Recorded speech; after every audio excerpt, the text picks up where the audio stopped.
Welcome to the Nerd Party. Good evening, Mr. Riddell. Your mission, if you choose to accept it, is to discuss the 2011 film Mission Impossible: Ghost Protocol. New intelligence suggests that this film was directed by one Brad Bird. To save time, we've chosen your team for you, Agents Moser and Mills. As always, should you or any member of your team be caught or killed, the Secretary will disavow any knowledge of your actions. This message will self-destruct in 5 seconds. Good luck, Tristan.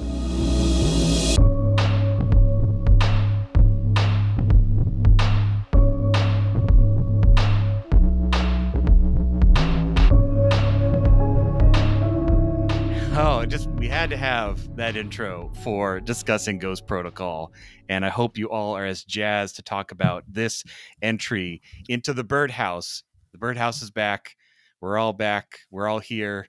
Maybe some of us will die. Who knows? It's unpredictable in these kinds of movies. Who's wearing a mask? Who's not? Yeah. Oh, I love it. It's like, I want to do a mask, but no, alas. Yeah, man, Ghost Protocol. I've been looking forward to talking about this movie. It is one of my favorite Mission Impossible movies. And I think we can collectively agree it kind of started the modern era of Mission Impossible. Like 1, 2, and 3 are kind of on their own. And they're kind of like seeing what sticks as they throw it against the wall. Sometimes it's Doves. Sometimes it's, Phyllis Seymour Hoffman. In that order, you never know. But yeah, this one though was like kind of like a reset, almost like a partial reset of what these were going to be. Very Bourne, very action, like a huge set piece kind of sequence. I mean, not that the first one didn't have it, but let's get into it. This is a more modern film, 2011, only 12 years ago. Man, they've put out a lot in those intervening 12 years. But John, let's start with you. Don't have any typos here, but where does this kind of rank in your Mission Impossible for you? Are you a big Mission Impossible fan, or is it not your cup of tea? Do you think Nolan did it better, or how is that going? Oh gosh. I mean, Mission Impossible, I like the whole series, except for 2, because it's so funny how many of these long-running series, the second one is always one where even the diehard fans are like, you can kind of skip the second one. Fast and Furious, Mission Impossible, there are like a whole lot of them where you're just like, you can kind of go over 2. They weren't quite sure what they were Empire Strikes trying Back, to do here. Just boosh, nothing. Yeah, Star Trek 2, what a weak entry. But it's, I had cooled on the franchise by this point. I liked the first one. I saw the first one a couple of times in the theater. I actually thought it a really good movie. Did not care for the second one. Third one, I don't remember quite when I saw it, but I was like, oh, that was good. That was different, but it very much has the J.J. Abrams shaky cam television feel to it, the mystery box stuff going on and everything. And it's like, okay, this is better. This works. There's some good work here. Almost quite literally a mystery box. Yes. Yeah. And yeah. But then we come to the fourth one, and they get me back into the theater because this was shot with IMAX cameras, and they had the new 3D IMAX. But they had a little prologue that they were attaching if you went to an actual real IMAX theater, which, living in the DC metro area, I could get to one that would show massive release movies. And so I went to see this in the theater just to see The Dark Knight Rises prologue. That was why they got me in. I was like, I got to see this. And I went in and I saw it, and I was like, "Oh Lord! Oh right, there's a Mission I paid the money for the prologue, and then I was like, "Oh, and there's a movie too. Cool." They happen to keep you in the seat. But I'll tell you, this was one hell of a way to do what you're saying, which is like that soft reboot. I think every expectation of what a Mission Impossible movie gets reset with this one, and yes, it all pivots around that Burj Dubai hotel sequence where he's up there. I remember seeing that on the big 6-story tall screen and everything at the Science Center. I am afraid of heights, and I had like sweaty palms and panic breathing during that sequence. So yeah, this is where spectacle really became the calling card of the series. Oh yeah. Okay, we'll get to the Burj Khalifa. It's a couple scenes in, but Tristan, what about you? Where is this a reboot? Are you a diehard Ethan Hunt fan? Do you have a gum collection for red light, green light? How does this rank with you? I've been a huge Mission Impossible fan ever since '96. My dad and I would rewatch the first one over and over and over again. We love the Brian De Palma, I can't say era because it was only one film, but we loved like the Brian De Palma version of Mission Impossible. Like, to me, that's still my favorite one of the entire series. And I know that I'm looking back on it through nostalgia glasses. I know that, like, I have a connection to it because of my father and, watching it in our basement and everything like that. But it's just such a great thriller. Like, by today's standard, this has been a long running series. By today's Mission Impossible standards, it's could be considered quaint, but Right. back then it's such a great thriller. Floppy disks and cameras and glasses. Oh my gosh, like people smoking on planes. Like that's how old Mission Impossible is, the series. Yeah. In the first one, people like John Voight was smoking on a plane. Like, that's how old this series is. John, like you, there's no internet. Like, the internet is barely a thing in the first movie. It's a thing that only super nerds are spending their time doing in the 24-hour computer lab and types Bible verses to contact. Like, it's because that's what the net was. That's what speaking of the net, but John, like you, the second one, I pretend it does not exist. I think I rewatched it a couple years ago, doing a hardcore rewatch of all the Mission Impossibles, just to say, like, I haven't watched this for 10 years. I wonder if it's aged any better. Nope, aged worse. It's so god awful. And it was funny because I bought all of them on iTunes so I could get the 4K upgrades. And my mother-in-law has access to my iTunes, and she called me up. She's like, "Hey, I was rewatching all of the Mission Impossibles in preparation for the new one coming out, but I couldn't find 2 anywhere, like not on any of your services, not even on your personal Plex." I'm like, "Yeah, no, I refuse to spend money on that one." It's the right call. It's really the right call. Look, so anyway, it's self-destructed after 5 seconds. I'm sorry. Oh my There's nothing I can do about it. And me, I'm even a completist in a lot of senses, but not in this one. That's how much I hate the second one. Ooh.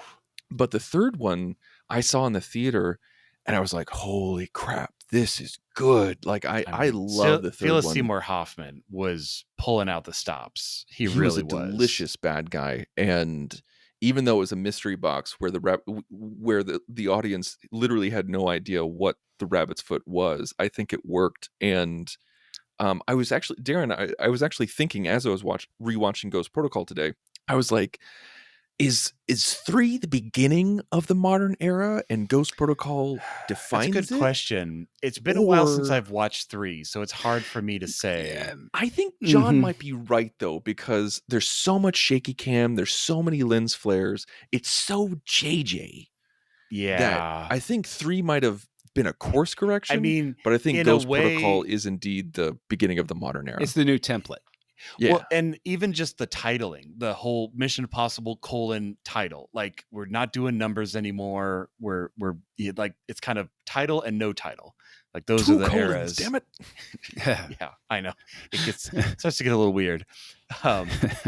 Well, so for me, I remember seeing, Mission Impossible early on, and then the second one was we won't talk anymore about the second one. We've given it enough airtime. But then my wife and I, we love the TV show. We have watched every episode of the 1960s Mission Impossible show. We own it all on DVD. And it's because it's thrilling, but it's kind of chill. Like, you're not actually like sweating or anything as you're kind of like, okay, are they going to get in trouble or are they going to get caught? But it's 60s TV. It's really, and then all of a sudden Leonard Nimoy shows up in like season 4 and you're like, oh my gosh, here you go. Because that's where he went right after Star Trek. So we love that film. We love that series. We love the characters. And then, unfortunately, when I introduced my wife to Mission Impossible, the movies, I started with the first one, which has Jim Phelps, the same Jim Phelps from the show, as the bad guy. So that's like your hero character becoming the jaded bad guy of the movie. And and she hated it. Like, it really turned her off to the series. I think that's why many of the original actors were actually going to either reprise their roles in like a minor way, or they were literally going to cameo in that opening sequence from the show. But then when they read the script, they're like, no, this is stupid. Like, this would never, this, it's like Luke Skywalker going to the dark side. Like, you wouldn't have this. So she really got turned off to that. But then I kind of like brought her back into Ghost Protocol, because again, it was kind of that refresh restart, and she's really enjoyed those going forward. I think it's, I don't think it's fully washed that bad taste out of her mouth, but she's said that she has enjoyed that. And I love Ghost Protocol. I mean, I love all the other films in different ways, but I would almost say, again, maybe I need a rewatch to figure it all out, but I would almost say Ghost Protocol is my favorite so far. Like, it is just such a good overall film. I think the other ones do kind of take it up a notch, but I still love Ghost Protocol. I don't know if it's dethroned it yet. I'll have to do my, what is it, like 4, 5, 6 rewatch to prep for Fallout. Well, I'm glad you mentioned like the 4, 5, 6, because Christopher McQuarrie enters the chat Correct. with this Right film after that. too. And Christopher McQuarrie basically then got into the business of making Mission Impossible films. And Yep. so this becomes McQuarrie's series here, even though this is a Brad Bird directed film. And I think that plays a very large sort of thing, because we know that Bird can come in and manage a project. We talked about with Ratatouille last week, where it's like he wasn't even really in the pre-production stuff, but they were like, this is kind of getting out of hand. Brad, we need you to come in and take it. There's where he sort of proves, okay, I can manage a large project. I can hold the reins. And then he goes into this. I mean, what a leap from animation to live action to go to this. Right? It's like, I'm Talk going to ease about my pressure. way in, but I'm going to start with the 4th movie of a Mission Impossible series. And not just the 4th movie, but the movie that has, and I know I'm probably going to screw up and call it the Burj Dubai again. I always thought that was the name of it, but it's the Burj Khalifa, the hotel. Yeah. Imagine how perfect, though, Brad Bird was for this, because of the meticulous planning that goes into animation. You need a meticulous planner to get these shots right. You need to execute. If you do not have a project manager who knows how to give the correct direction and setups and have everything planned to the T, because everything that can go wrong with that shoot, I think it makes Bird a very logical choice for this.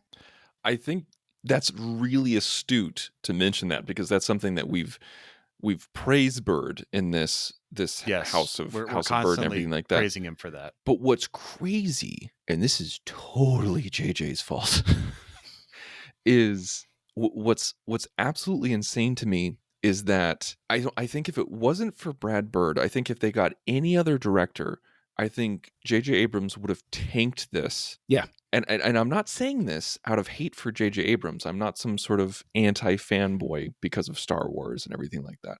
Or Star Trek. Star Trek. But apparently, like, they went through so many versions of the script that when they hired Brad Bird, JJ didn't really want to show him the script, because he's like, it's not really done. We got a lot of ideas. You can come in with it. Like, you can bring your own ideas if you want. And then Brad Bird said, he's like, please just send me something. And so even while they were in production, production, not pre-production, right, production, they still didn't have certain plot points nailed down. Well, that's insane to me on a movie of this scale. But if you don't have someone like Brad Bird, it's not going to fly. Well, McQuarrie. You're talking about McQuarrie, and I read this quote on where was it? It was on one of those sites that tells you things about movies. Where it comes from doesn't matter, but it's talking about how McQuarrie during Ghost Protocol was brought in, and this is his quote on Ghost Protocol: "I came in on the middle of the shoot to do a rewrite of the screenplay." So during production, though they had already started the movie, I had to communicate with the entire staff to determine what I could and couldn't change, what sets had been built or struck, what scenes I could or couldn't reshoot. And I learned so much about production being right there. The script had these fantastic sequences in it, but it was still a mystery. It was very, very complicated. What I did about it was adding clarity. The mystery had to be made simpler. It's like reaching into, a sock and pulling it inside out. It's still a sock. It's still all the same pieces, but all put together in a different order. So, I mean, this is one of those movies that could have like fallen apart in production. Yeah. And I'm not doing this to give like a cheap compliment to Bird, but a good director who's secure in him or herself is the person that can bring on a Christopher McQuarrie and say, I trust you. This I isn't need working. you to make this work. And Yeah. not be dictatorial about it, and not say, I'm bringing you in because I need you to do this, is bringing that person in to say, I need somebody that can get me there. McQuarrie also did like basically a day-by-day page one rewrite of Edge of Tomorrow as well. Interesting. So also a very complex film that like Yep. you could easily see that going off the rails. Right. And I would say that you need especially with time travel. A director who's going to work with that writer and get that result out of it, but also a director who's going to keep the crew from panicking, because the crew can panic very easily if you're in a situation like that. And Bird obviously is a strong leader because the crew never panics. The cast, we never hear stories about somebody complaining about working on this set or anything like that. It is a crew that delivers an incredible film. And he even has, aiding him and abetting him. He's working with Paul Hirsch, one of the most legendary editors in cinema history, is working on this film with him.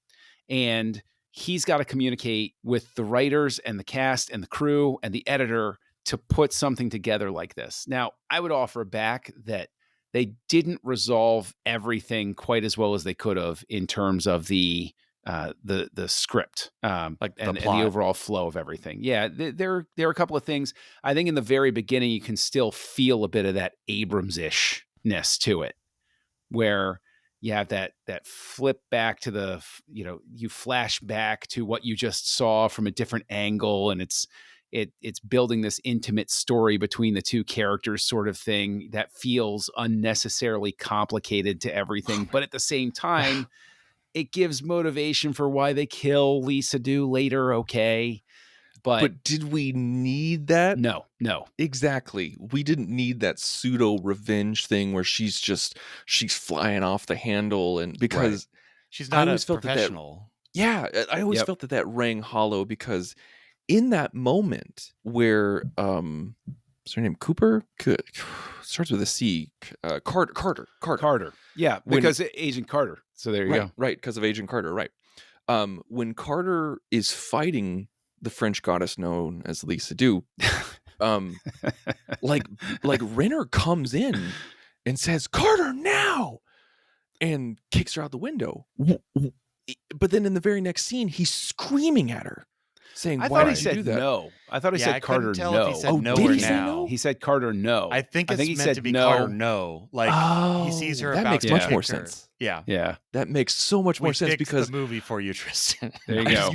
You did honestly, because I thought in that moment he was like telling her, "Oh, now's the time to take your shot." That totally makes more sense. Yeah. Who knows? silly. Like we don't know the order of production, but I could totally see this being kind of like a Star Wars issue where like they had shot the entire first piece. They had shot all of that opening train station sequence, and so that's not changing. Like that's in the can. They can't go back and redo. But I don't know. I don't know if that was shot later, especially with this rewrite happening. But that's another thing that I like that you that you take us to there, because while I was on this rewatch, that's one of the things that sort of sticks with me about this movie that I think is a little clunky. For my money, I would have just started it in the Moscow prison and not even opened with the action sequence. That opening action sequence, again, feels a very Abrams sort of thing. I mean, for God's sake, you have Sawyer from Lost in there. It feels like a episode of the show is what it does. Right. It feels exactly like one. But what a great intro scene for Ethan Hunt. Like, it feels like the movie sort of begins twice. Yeah. And it's such a great reveal for him. I would argue that it's much better if you just cut that train sequence and you just rely on it in flashback, and you just start with Ethan in the Russian prison, because that sequence is so, I remember being so delighted. because again, like I said, I went for the Dark Knight Rises prologue, and I go in and I'm like, oh look, it's a Mission Impossible movies. It starts off, I'm like, yeah, that's okay. I'm having a good time. And then it got to the Russian prison sequence. I was like, I'm enjoying this now. And that's what you that was a fun remember. sequence. Yeah. You do. When you think about this movie, you remember the prison sequence. Like when you think about the beginning, you don't think about the Sawyer part because the meat of that is later. Although Yeah. I will say, I feel I can see why they did put that beginning sequence in, because it is establishing the other characters. And that's kind of one of the things this movie does that's a little different than the other previous Mission Impossible, is it's more of a team. Like, Tom Cruise is obviously the lead, but you're having a strong pull in from Jeremy Renner, and it's almost like they're kind of like they're, not to say that he's usurping Tom. Like, Tom is definitely still like Ethan. He's still He was head, brought in but specifically for that reason, though. Like Renner Yeah. was Yeah. the insurance policy for Cruise Exactly. if he died or doing a stunt If he fell off So they of a could pivot. 2,000-story hotel. Yes. So they Yeah. could pivot the franchise. So they're introducing Brenner. They're introducing, or sorry, Brandt. I combined Renner and Brenner, but they're introducing Simon Pegg. They're introducing all these other characters. But I totally get what you're saying. I agree. There's two intros, and really the beginning is oh man, well, it actually is the intro, because right after it we get that awesome light the match title sequence, and that's just like the show. The show always had them lighting the match or the fuse, and they would show shots from the episode you're about to watch. And that's what they do in this intro. You actually see clips from later in the actual movie, not quite giving the plot away, but like enticing you to be like, oh, it's going to be a wild ride. So And again, not to give too much credit to Bird, but we are talking about him as a director. right. I say that with this specific fuse lighting, you see the whimsy of an animator at play, with the fact that it's not just the fuse going and then cutting back It's a around, but whole like the title fuse itself. sequence. Yeah, it's like looping around. It's going in funny places. It's taking you through unexpected views and stuff like that. I think you see. I would say that in that title sequence, you can see the influence of the director of Ratatouille because of all of the perspective shifts with it, that you go tiny and big and fast and slow and all of those sorts of things. But even deeper than that, Brad Bird is such a fan of old TV shows and older movies. I could see him watching like the whole season before making this movie, because its fingerprints are all over this. This feels much more like someone who grew up, not that he did, but it's like someone who has that reverence for the source of the show, put it into this movie way more than the other three movies. Just real quick, because we're talking about Bird and everything, obviously, but so long as we're talking about that opening sequence, with the Russian prison breakout thing, I think that the Russian prison breakout, there are a couple of different moments where this is true as well, but that is really, I think, a director knowing how to play to Tom Cruise's strengths as an actor. Cruise has his physicality. Well, not just his physicality, but his facial expressions in specific. When he is getting annoyed with Benji and doing the spinning finger thing, like say open the door and everything, like it's a gifted actor who can communicate non-verbally on screen with absolutely no dialogue or whatever. You know what he's saying in his head.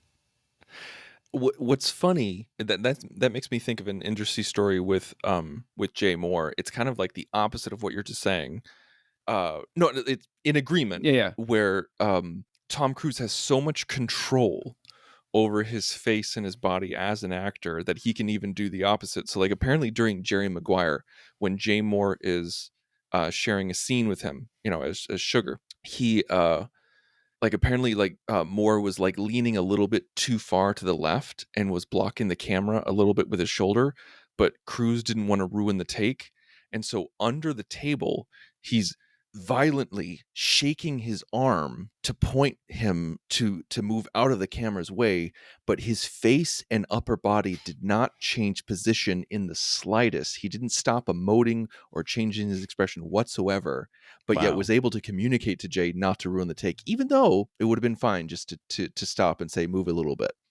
Yeah. And if an actor can do that, then they can absolutely do what you're talking about, which is 100% true. Like you can see it on his face, especially like when he leans back and he's just like, I'm We'll not do this all I'm day. not moving. I can do this all day. Yeah, the most beautiful moment is when he leans back and he looks at the guards in the room and he's just like his hands just go up. He's like, what are you gonna do? Yeah, it's like, like this guy, coworkers, It got such a, I remember it got such a big laugh in the theater when he did that, where he's like, what are you gonna do? And everybody, like the whole theater, just busted out laughing. So, but Also, again, those poor prison guards. Speaking of which, yeah, they're having a bad day. We're supposed to laugh it off, but those guys are dead. But they're bad prison guards. They're bad people, okay. Right? They're the bad type of prison guard. Geez. You're supposed to be okay with that happening. That's although you do have to give again Cruise and company credit, especially. Actually, I'd say Simon Pegg credit when he mouths sorry to the guard that gets jumped by the guys. He's like, oh, sorry.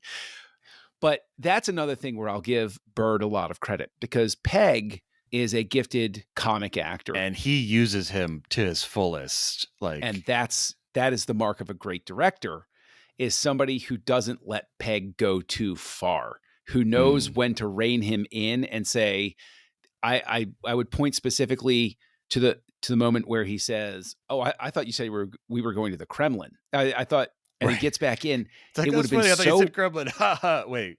You did say go. But he doesn't keep talking past it. His face changes, and he quietly accepts. Oh, that's what we're doing.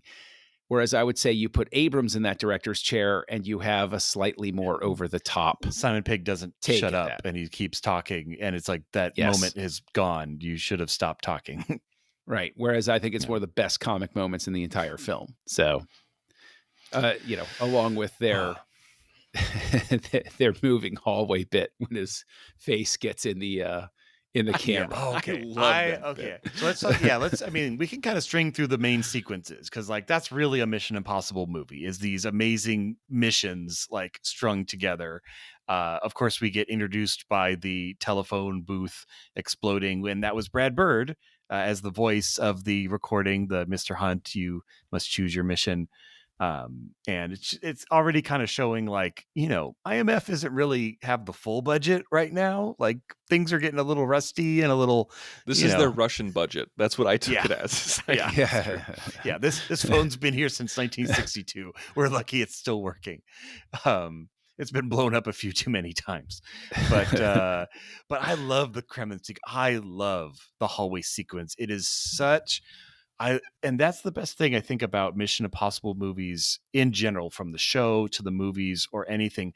Anytime you just ride that edge of technology where you're like, I know this doesn't exist, but I could see someone inventing it, like, and it's like just there. And you're like, okay, it's a camera and a computer program that does parallax, and it films the screen and it puts it on a short throw kind of like, micro LED, whatever projector. Like we obviously don't have that technology, but it's almost there. Like you buy that the IMF has it. It's almost like the volume in The Mandalorian where it's like a more advanced in the pocket kind of version. But like collapsible and fabric. Yeah. Mm-hmm. But yeah, and again, just that scene, it's like there's tension, like they're quiet, they can't make a sound, and then you start to get the curveballs of the other team there, which made me think of the first movie where there was the other IMF team that he recognizes, that where he's like the other IMF team. So okay, speaking of which, something else going on. I want to mention this real quick. Okay, so in the first one, like Ethan Hunt is on the run after the first set piece. He's running the whole time. Full time. Okay, so in the second one, he's a full-fledged agent, not a rogue whatsoever. Ghost Protocol, they don't have IMF backup. He's on the run. So Rogue Nation, again, IMF is out and they're on the run. And then you have Fallout, and like they're being watched by the CIA, and if he goes crazy, then he'll be taken out. So, is there a time, like is Has IMF ever functioned normally? Yeah, like is movie 2 the only time when Ethan Hunt is not on the run from his own company? And I think they figured out that that's why 2 had problems. Is you need to have the hero have limitations placed on him, and that is this movie. That's one thing I really appreciated about Ghost Protocol is that it's like the there are contents of this box every and single us is it. Yeah, like there's struggles every single step of the way. Like it would have been so easy just like for him and Brenner. Again, you made me do it, Darren. For Brant to go to the train and then just do the retinal scan and then go into the secret hideout. But no, like the train was running and they were about to get hit by the pillars or whatever, and then they had to get in. Like the hand thing climbing up the windows. One didn't quite work. Like it adds to the drama, it adds to the tension, and they don't have backup and so they can't get different stuff. This movie sets that apart. It's kind of like the Falcon not working in Empire Strikes Back. It adds to the story. Yes, and because we've mentioned Brant a couple of times, that's one of those things where I think Bird, I don't think anybody could have really made this work quite right. But the one scene that I think really doesn't work, that very much plays like a freshman monologue class, is when Renner is giving his history of who he is and what happened in the past. I skip that every time. I fast forward that scene every single time. But that whole part of the story of like tying back into the previous movies, like that didn't need to be there. If they had rewritten from the get-go, clunky. I don't think they would have had any of that. We didn't need this other sidebar of him feeling like he is responsible for Hunt's wife's death for 90% of the movie. We didn't need that. Yeah. And McQuarrie tried to rework that. Apparently, like that was one of those things that was in there and he couldn't take it out. But he was the one who was responsible for not having his wife be dead at the end. Like he was the one who said it was like twist. I mean, that was a great they pull it off, but it like you said, it's a freshman monologue. It's really bad. That's the only thing that works about it, though, is the twist, which thankfully, McQuarrie was responsible for. But that whole storyline, that whole way to put just have Renner come in. Like he doesn't need to have that connection to Hunt. Just have him come in. It's awkward. It's weird. And also, the first time I watched it, I didn't understand it. Like I felt like an idiot because I'm just like, wait, what was he doing again? Like he was. And they didn't have it for them because they were married. I don't know. It was weird. I feel like if JJ had been directing this, that we would have seen black and white flashbacks from the previous movie of Hunt and his wife. Like we would have seen that intercut as he's talking about it. Like, did we not see that? I can't remember. That wasn't in this movie, right? Okay. No, we didn't see it. But I feel like that's something that he would have done, like maybe at a slightly off frame rate or something like that, like just to make it clear that this guy has a connection. And it's like, but Ethan's yelling that Tom Cruise yelled, no! Yeah. But I again, we keep saying this, but like it gets back to Bird. He's got to have such a bulletproof reputation when he ushers this through and turns it into a massive hit. And he's coming off a Ratatouille where he did the same thing, and The Incredibles he's known for. Like, this is one heck of a calling card to have on your resume. And I think that most everybody walks out of this thinking, boy, that was a really good movie. I really enjoyed it. But what's so fascinating to me about it is the fact that he doesn't get tapped after this. So, like, I was watching it this time to be like, I was watching it this time like, so why wouldn't you bring this guy back? He has helped, J.J. Abrams arguably saves the franchise with 3 by making it a respectable entry that people enjoy. They're pleasantly surprised after 2. Now, movies didn't always make $1 billion per release, kids. So this movie, budget $145 million, makes almost $700 million. That's a great return on investment. So, and he inherits basically a troubled production and turns it into that hit. Where do you see, like I'm sitting here watching and I'm like, where do I see the shortcomings? Where do I see why they don't bring him back for the next one? What is it about this one where I don't see it quite land? So I just looked it up timeline wise. So the next movie was 2015. So that's 4 years later. And the next film that Brad Bird did was Tomorrowland, which also came out in 2015. So that's what he was doing instead of this. And I mean, I know we'll get to it more next week, but Tomorrowland feels like here's a blank check. You've done so well. Do whatever you want. And this is the passion project that Brad Bird wants to do. Now, I don't That's true. know if You're that's right. true, but that's what that feels like. And maybe that's why he didn't continue on Mission Impossible, because he's like, I had 3 bangers in a row and my blank check, so I'm going to do a Disney Tomorrowland movie. Like, I could see him saying that. No, One thing that did yeah. happen during an interview, like way back when this movie was released, or I should say after it was released and its success, and they were, like it was clear that they were going to do a 5th one. A lot of people asked him, like, "Are you going to come back?" Okay. And like he just kind of kept it simple, and he said, he's like, I think it's pretty cool. I'm paraphrasing. I think it's pretty cool that they bring it in a different director for each one. So it was true. essentially him. It was essentially him saying, "I had my run, I had my time. Now I'm going to go do different things." And except for Incredibles 2, he's not a sequel guy. He does something new every single time that he's coming to bat. Yeah, and I know that Christopher McQuarrie, when he heard that in the interview, he said, "Jackpot, yes," because he definitely takes over the whole franchise from this point forward, and even works with Cruise on Top Gun Maverick. So he's in the Tom Cruise business, if anything. McQuarrie did Maverick? He was a writer and producer on it, I'm pretty sure. Oh, he was writer and producer. You're right, because I could have sworn that the director, he didn't direct it. You're right. No, it was directed by Kaczynski, but I'm pretty sure that he was a writer producer on it. So he was. Yes, he was a writer producer for Maverick, and he's the director, writer, and producer for the next 2 Dead Reckonings. So. Yes. Yeah. So he's definitely, well, once you're in the Tom Cruise business, if Tom Cruise likes you, you work for a while. You got a ticket. He makes sure that he takes care of you. Yeah. Takes care of his friends. You got to respect that about the guy. Well, let's jump to the big set piece. I mean, the tallest building in the world, the Burj Khalifa, and you're going outside it.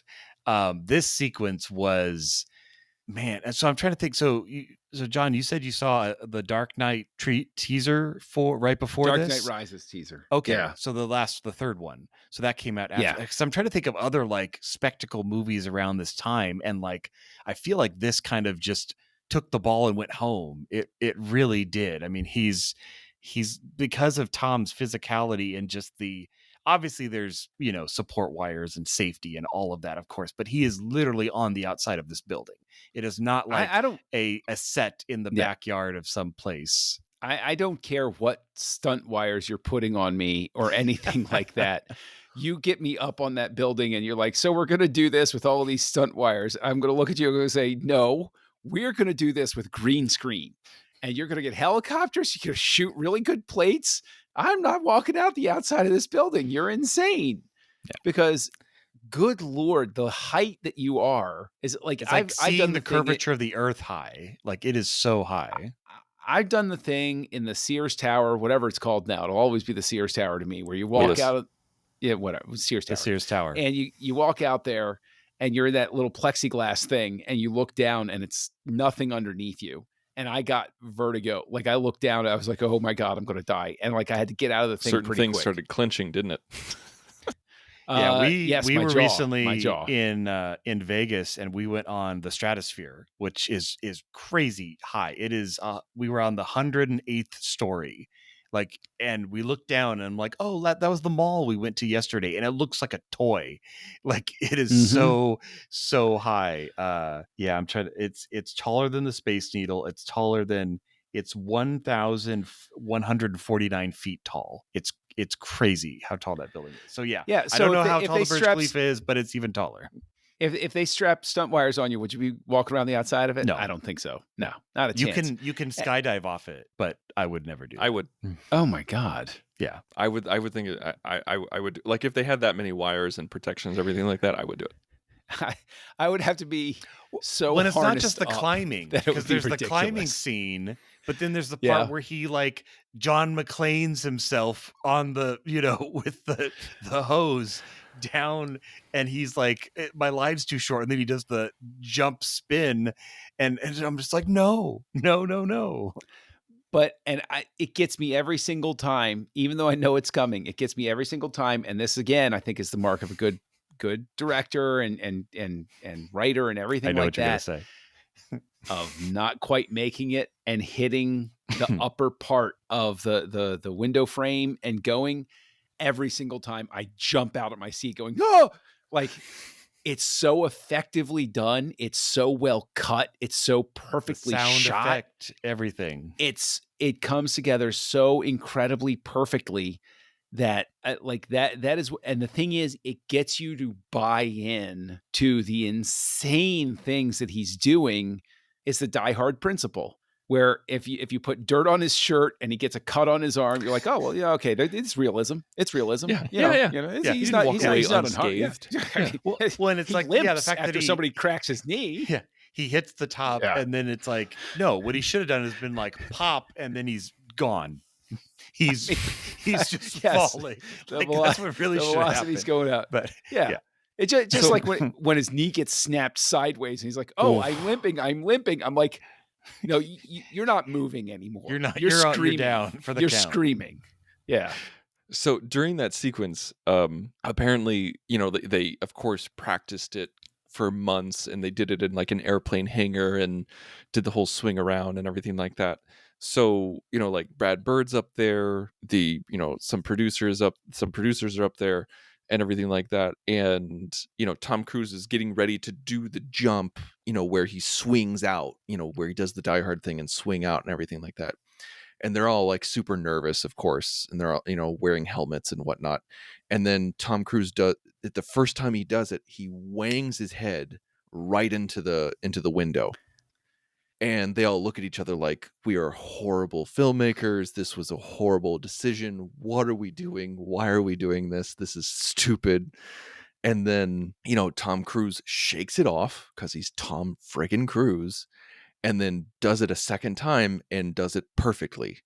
And they all look at each other going like, yep, that's because he's Tom Cruise and we're not, like that's.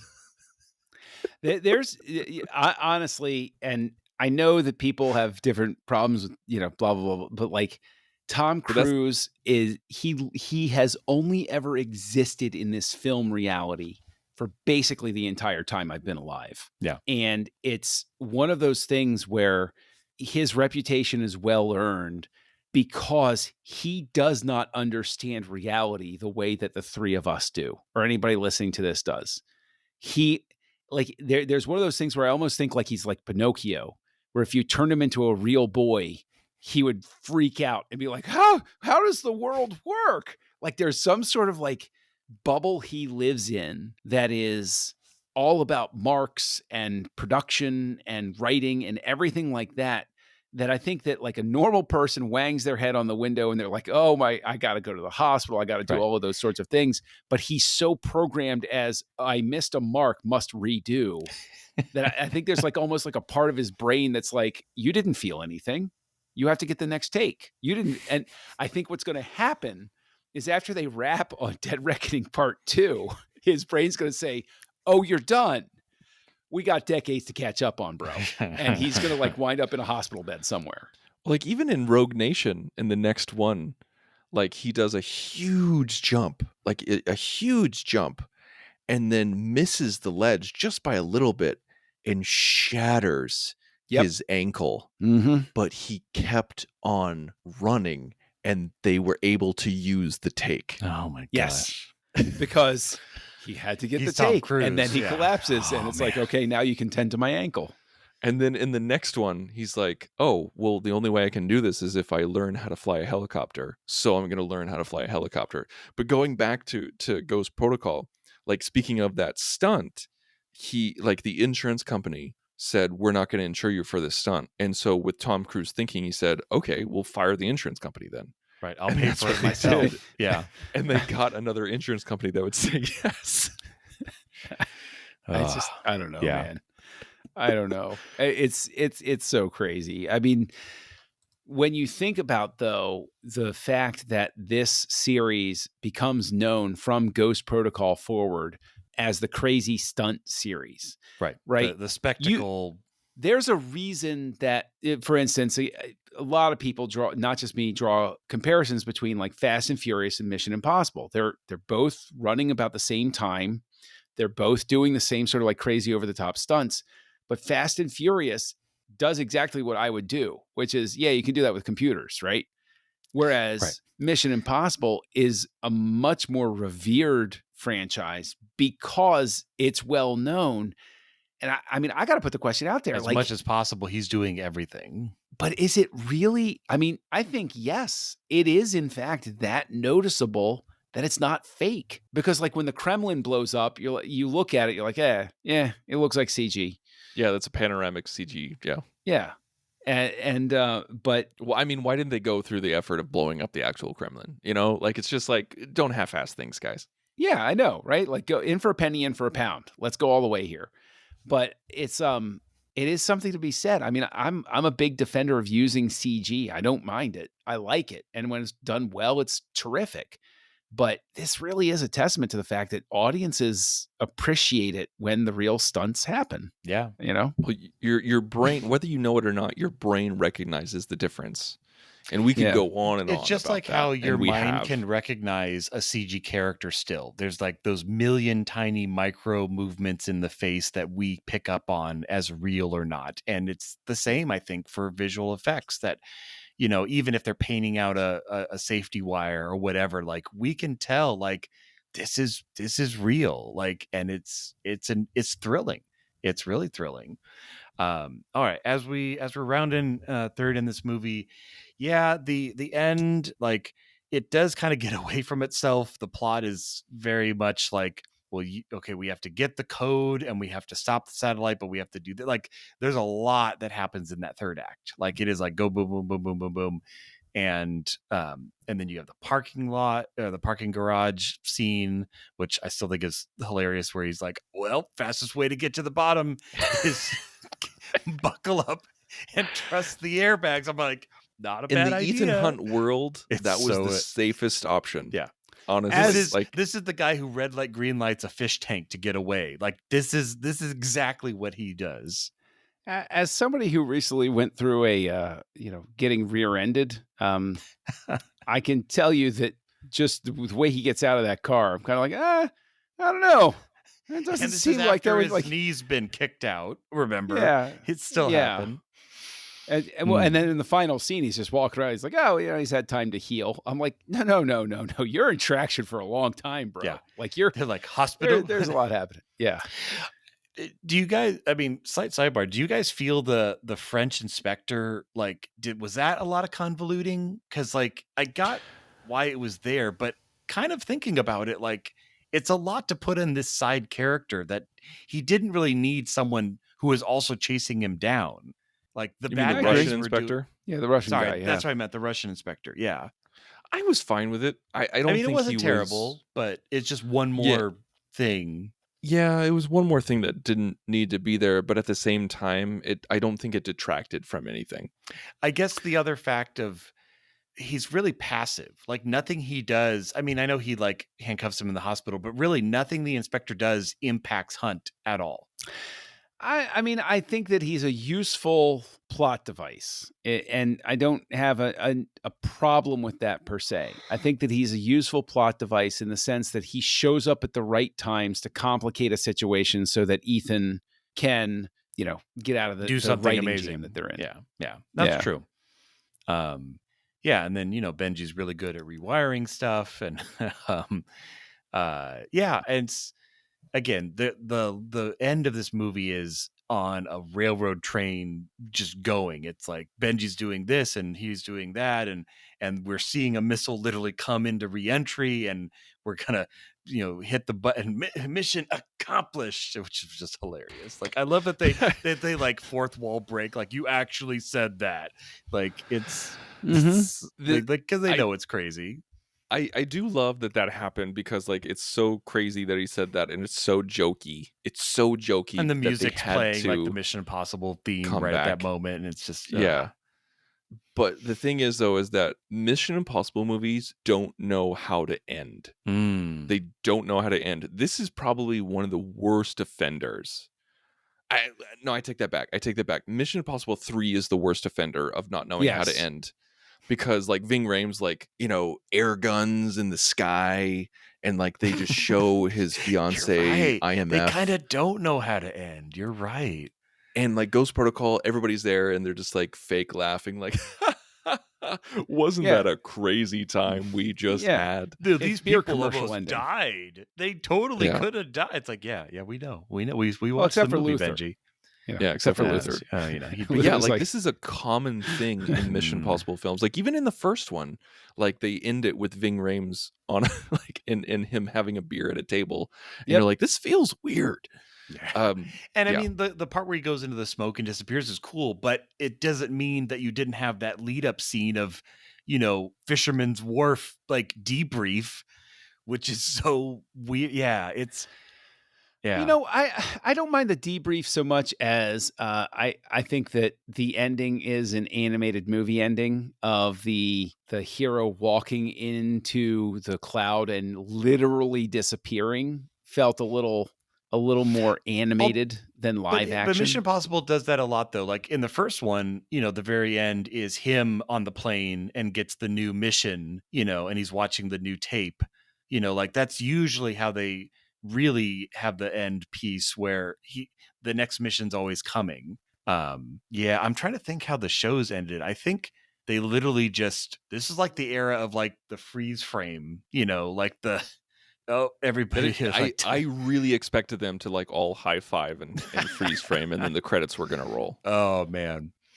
And then we kick into the one saving grace of the earlier movies with the rock version of Mission Impossible, playing. Yeah. Speaking of the score, I'm going to go out on a limb here. Oh, yeah. I'm going to say that I don't think that Giacchino did a particularly exceptional job with the score on this. I think he does fine, but I don't enjoy his interpretation of the Mission Impossible theme as much as some other composers and conductors. But like, it just something about it is good, but not great. And I mean, did you guys fall into that same camp? I would say I kind of have the same feeling. Honestly, if I had just to distill down Mission Impossible Ghost Protocol, it's the essence of what the show was in story, plot, pacing, music, but on a big movie budget. So really that's what the score was. You had the main theme, you had the little riffs. Like they had a lot of little riffs like they have in the show where they'll kind of have like the secondary music playing. You had the Middle Eastern riff, and you had the Mumbai riff, and the score. I mean, again, comparing to things like The Incredibles and even Ratatouille, it's night and day. Like it is not his best work. It's not terrible.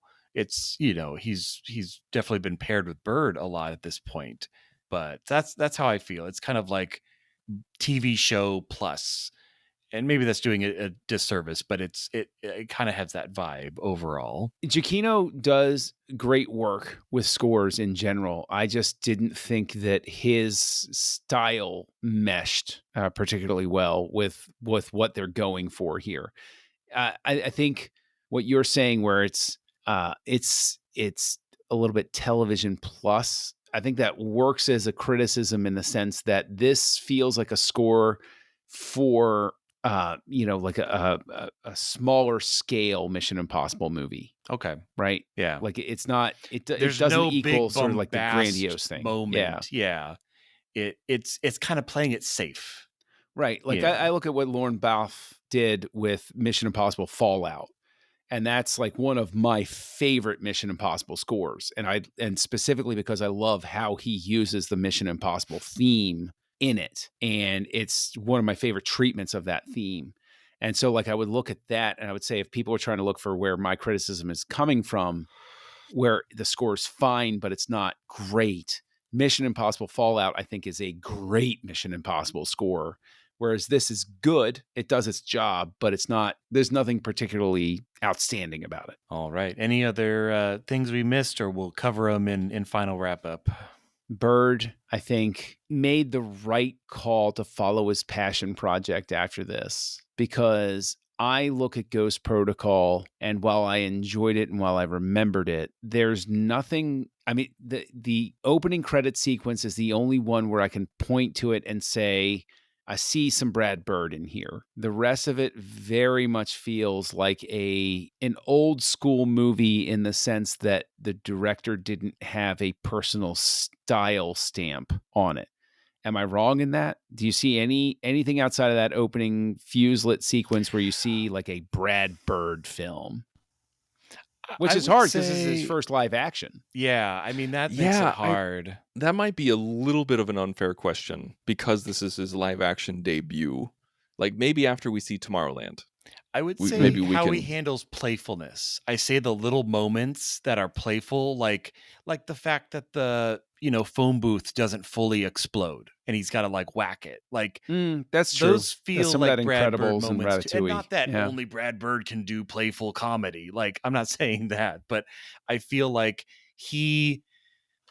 Brad Bird's also kind of a hard one to nail for, like you said, the overall like look, because honestly, his strongest suit is landing the dang plane and juggling all the script rewrites and the casting and the crazy stunts and the budget and all of that. Like he's just a workhorse director.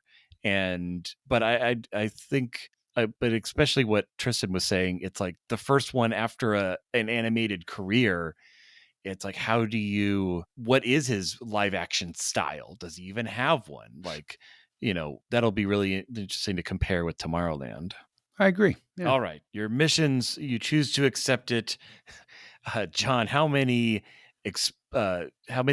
prison rocks do you give Mission Impossible Ghost Protocol, or any final thoughts?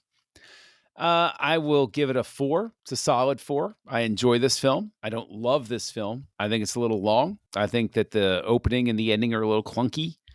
And I think that probably they would not have been if they didn't have the aforementioned sort of writing and production difficulties that we talked about. So I would go ahead and give it a solid 4 for the 4th entry of the Mission Impossible series. And Tristan, how many Burj Khalifa skydives would you give it for the 4th installment of Mission Impossible? I'm with John. I'm giving this a solid 4. This is a great Mission Impossible film. This is the beginning of the modern era. This is we have some great moments, some great set pieces. A clunky script here and there. I don't think it's overly long. Especially not compared to Fallout, which is 30 minutes too long. This is, out of the 6 Mission Impossible films that I've seen, this is number 3 on my list. Yeah, though this was a fun discussion because we kind of got to touch on this whole franchise in a way, which we don't rarely get to do unless we're doing something special. Jumping in on this one, like I said, it's just probably one of my favorite Mission Impossible movies. Yes, does it have its flaws? It does. Maybe a little bit of it is nostalgia lenses. I'm also going to give it a solid 4. I kind of initially wanted to give it a 5 just because it's like my favorite. But then the more I kind of thought about but there are also some stuff that the later ones do even better.